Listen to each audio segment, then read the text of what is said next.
Kirikita baganda bange. Oh yeah. Ataakulaba yakugaya. Nga twakyankalanya ebibuga, nga twakyankalanya empewo, twakyankalanya TV, twakyankalanya ziraadiyo. Ani gwe ndeese? Yoyo gw'olaba nga mu kifaananyi ye Barbie Kyagulanyi eyeewangulidde ekirabo ssemalabo ekyokusoma amawulire mu nsi yonna ng'omusomi w'amawulire akyasinze bukyamawulire gabeerawo. Si mulala ye maama Barbie alangiriddwa olwaleero ng'omukyala omusomi w'amawulire for the first time era lwagasomye omulundi ogusooka ne yeewangulira n'asinga bonna abamaze emyaka n'ebisiibo mu kisaawe ky'amawulire nga bagasoma.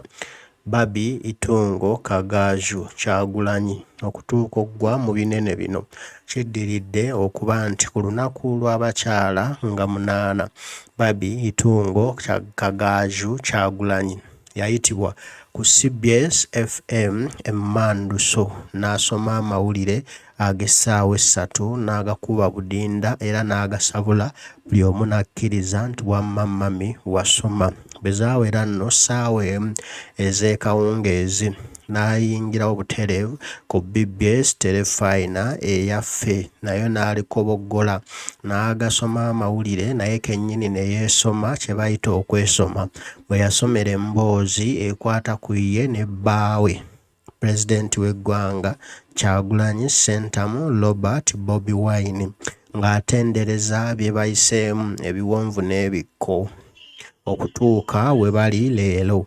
Okuva Kyagulanyi lwe yayingira mu by'obukulembeze okufuuka Pulezidenti w'eggwanga Uganda, okutulugunya, okutiisibwatiisibwa, okukubibwa, okumenyebwamenyebwa kwe bayitamu okuva Kyagulanyi lwe yayingira mu by'obukulembeze. Omugugu omunene gwasitudde ogw'abo abaana b'abalwanyi abafa, abattibwa, ababuzibwawo ng'ate alina okubabudaabuda, okubawa essanyu akamwenyumwenyu ko n'okukakasa nti nno bonna basoma.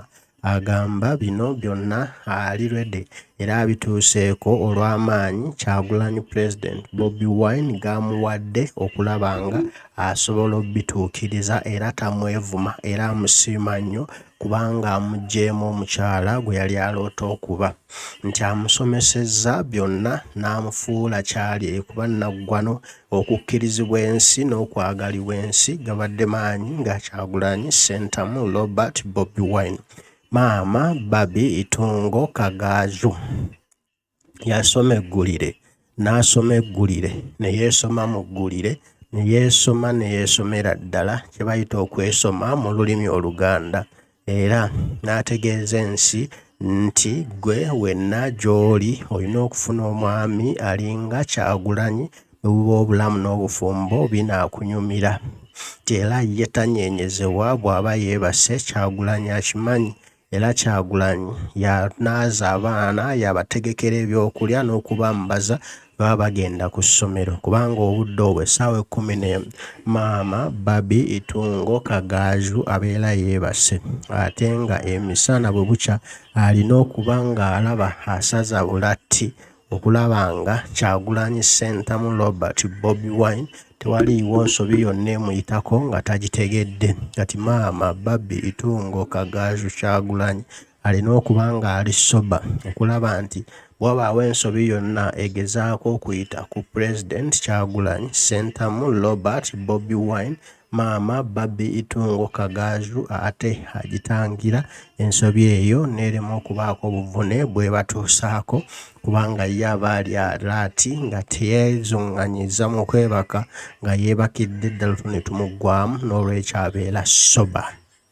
Amawulire gano nno ge yasoma ge gavuddeko olunaku olwaleero okuwangula ekirabo mu nsi yonna ssemalabo eky'omusaala asinze okusoma amawulire for the first time ku TV ne ku leediyo olunaku lwe lumu ekibadde kitabangawo era ne yeewangulira omudaali ogwa Best Female News Anchor Worldwide 2023 Best Women's Day Celebration Woman of the Year Barbie Kyagulanyi yoga maama.